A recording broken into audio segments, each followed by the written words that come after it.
ዛሬ አንድ ነገር እሺላችሁ መጥቻለሁ ማለት ነው። እሱ ምንድነው ካላችሁ የአረብ ሀገር እህቴ አንድ ነገር ብላኝ ነበረ።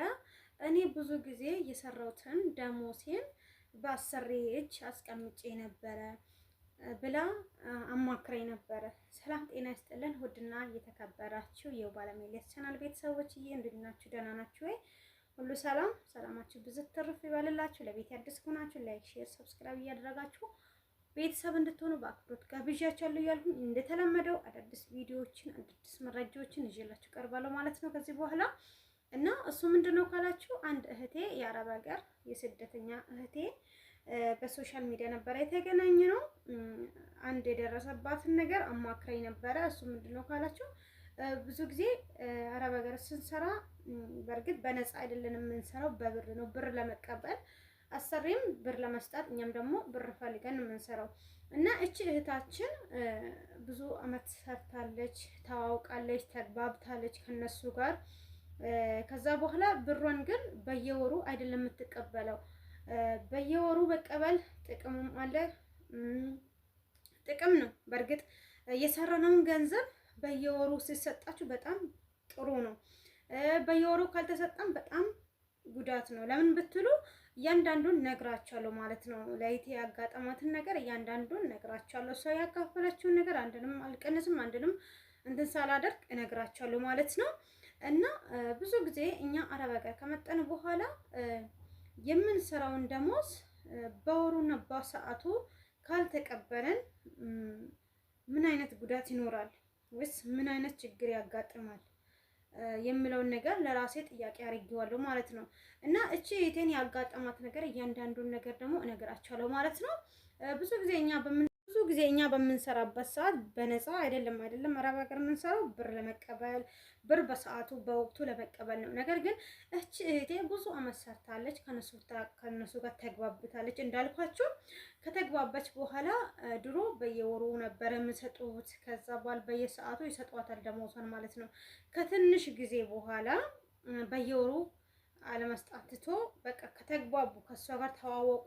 በቃ ተዋወቁ፣ ውስጧን ማወቁ። እሷን ደግሞ እንደነሱ በቃ እነዚህ ጥሩ ናቸው ብላ እንደ ድሮ መሆኑን ትታ በቃ እንትን ማለት ችላ ማለት ጀመረች። ከዛ በ3 ወር እንደዚህ አንዳንዴ እየሰጧት አስለማመዷት። በ3 ወር በ4 ወር መስጠት አስለማመዷት እና ከዛ በኋላ እቺ ልጅ በቃ እነዚህ ታማኝ ናቸው፣ በቃ ቢያጠራቅሙ እንኳን ይሰጡኛል፣ ደሞሴን አይከለክሉም በማለት ታስባለች ማለት ነው።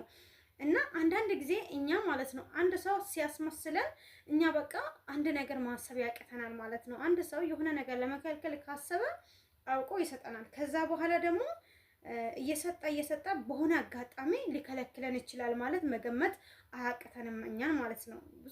ብዙ ነገር መገመት እንችላለን በነገራችን ላይ ማለት ነው። እቺ እህቴ 3 ወር 4 ወር እየሰጧት ነበረ። ግን ከዛ ወዲህ በቃ በዚህም ወር እንሰጥሻለን፣ ከዛ ደግሞ እንሰጥሻለን እያሉ በቃ እያዘናጓት በቃ ይሰጡኛል፣ እሱም ይሰጡኛል እያለች በቃ ቢያጠራቅሙ እንኳን ከዚህ በፊት 4 ወር ደግሞ ሰጥተው አይደለም ወይ በአንዴ 3 ወርም እንደዚህ ሰጥተው አይደለም ወይ እያለች በቃ መዘናጋት ጀመረች ማለት ነው ልጅቷ። ከዛ ከጀመረች በኋላ እቺ ልጅቷ በቃ ብሩንም በቃ እንሰጥሻለን እያሉ በእጃቸው የተወሰነ ኃይል ያጠራቅማሉ። ከዛ በኋላ ሲያጠራቅሙ ደግሞ አይ ብርን ይፈልጋሉ፣ ለመላክ ፈልጌ ነበር እንደዚህ ሲሏት ደግሞ ከዛ እሷ ወይ 7 ወር ወይ 6 ወር የሰራችው ከዛ ደግሞ ወይ የ2 ወሩን ይልኩላታል። ከዛ ከ6 ወር የ2 ወሩን ስልኩ 4 ወር አይደለም ቀረው የ4 ወሩን ያዘናጓታል ማለት ነው። 2 ወሩን ልኳሉ። ከዛ የ4 ወሩ ይቀራል። ደግሞ አሁን ትሰራለች፣ የ5 ወር ይሆናል። ደግሞ እንደዚህ ትሰራለች። በቃ የ6 ወር እንደዚህ እየተደጋገመ ሲሄድ በቃ ይሄኛው አንድ ላይ ጨምረን አንዴ እንሰጥሻለን ስሏት እቺ ደግሞ እውነት ነው ብላ እሺ ብላ ደምድማ ታስቀራለች። ከዛ በኋላ ሲጠይቋት ግን የ1 ወር የ2 ወር እያስገቡ ያኛውን ደግሞ ወደ ኋላ እንትን እያደረጉ ወደ ሀገር ለመግባት ባሰበች ጊዜ አይ ደግሞ ስንፈልጋለን ሁሉንም ባንዴ እንድትሰጡ። አረ ችግር የለም እኛ እንሰጥሻለን፣ ስትሄጂማ አንቺ እንደውም አየር ማረፊያ ስትደርስ ይሰጥሻለሁ። የምር እውነት በነገራችን ላይ እንደዚህ አይነት ነገር እኔንም ያጋጠመኝ ነው ማለት ነው። እኔ በጣም በእንደዚህ አይነት ነገር ለስደተኞች እህቶች የምመክረው ነገር ምንድነው ካላችሁ እንደዚህ አይነት አሰሪዎች ካሉ ተቆጠቡ። አንድ ወር ቀርና አንድ ድንቡሎ ከእናንተ ሲያስቀራችሁ እንዳትቀበሉ። ደሞሳችሁ ሙሉ መሆን አለበት። ለምን ይቀንሳሉ? ለምን እንትን ያደርጋሉ? ደሞሳችሁ መቀነስም የለበትም፣ ከወርም ማለፍ የለበትም። በቃ ከነሱ ጋር መስማማትም የለባችሁም። ከወር በላይ አቆይቼ የ2 ወር የ3 ወር አንዴ እሰጣለሁ ስትሉ እንዳትስማሙ። እኔ ያጋጠመኝ ነገር ስላለ ነው ማለት ነው። ስለዚህ እቺኛዋ ልጅ እውነት ነው ብላ ወደ ሀገር ለመግባት በቀረበች ጊዜ አይ አንቺ አሁን በእጅሽ ከሰጠንሽ ይበላሽብሻል፣ ስለዚህ አየር ማረፊያ ስትደርሺ እኛ የሸኘን እንሰጥሻለን ስሉ እቺ እውነት ነው ብላ ልብሷን አዘጋጅታ ትኬቷም ተቆርጧታል፣ ሁሉ ነገር እንትን ሆኖላታል ማለት ተዘጋጅቶላታል። ከዛ አየር ማረፊያ በምትገባበት ሰዓት ላይ ብሰጧት ምን ችግር አለ? አይ አንቺ አገር ስትገቢ ብርሽን እናስገባለን፣ አሁን ለአንቺ ጥሩ አይደለም ብለን ይጠፋብሻል ብለን እንደዚህ ያደረገን ብላ ስትነግረን እንደዚህ ስትለኝ በጣም ነው የተሰማኝ። አንደኛ እሷ አምናባታለች፣ ይህንን ብር በቃ ይሰጡኛል ብላ አምና በእነሱ ላይ ነው የጣለችው ሁሉን ነገር ማለት ነው።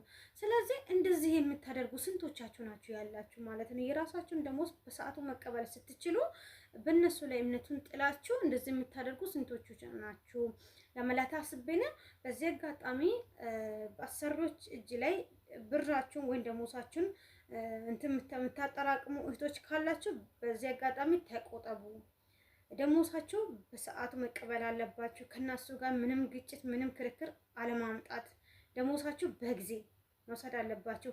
ከነሱ ጋር ምንም ጭቅጭቅ፣ ምንም ክርክር አያስፈልግም። ስለዚህ ደሞዛችሁ የምትወስዱ በወር ስለሆነ በወር ተቀበሉ። 2 ወር 3 ወር ሲባል እንዳትሰሙ። እኔ ይሄ ምክሬ ነው። ለምን ብዙ ልጆቹ ከጉልበታቸው ወጥቶ ከቤተሰቦቹ ወጥቶ ከትምህርታቸው ወጥቶ የመጡት ለመለወጥ ለመቀየር ነው እንጂ ዝም ብሎ በቃ አቅማቸውንም ጨርሶ በቃ በማይሆነው ነገር ራሳቸውን እንትን አድርጎ ለመሄድ አይደለም። ስለዚህ ራሳችሁ ተቆጠቡ እህቶቼ። እኔ ይሄን ለእናንተ ምክሬ ነው። ለእህቴ የደረሰብኝ ነገር ለእናንተ እንድደርስ አልፈልግም። ስለዚህ የስደት እህቶቼ እባካችሁ ለራሳችሁ ደሞሳችሁን በጊዜ መውሰድ አለባችሁ። ደሞሳችሁን ደግሞ በመዳም እጅ እንዳታቆዩ።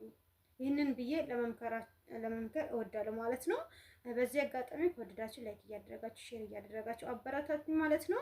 ደሞሳችሁን በስንት ሰዓት በጊዜ ተቀበሉ። አለመቆየት አስፈላጊ ነው ብዬ አስባለሁ። በቀጣይ በአዲስ ቪዲዮ እስከምንገናኝ ድረስ መልካም ጊዜ መልካም ቆይታ ይሁንላችሁ። እወዳችኋለሁ፣ አከብራችኋለሁ። ለብዙ እንዲደርስ ሼር እና ሰብስክራይብ እያደረጋችሁ አበረታቱኝ እላችኋለሁ። በቀጣይ በመልካምና በጥሩ ነገር እንገናኛለን ማለት ነው። እወዳችኋለሁ። ባይ። እንገናኛለን ውዶችዬ፣ እሺ እንገናኛለን በጥሩ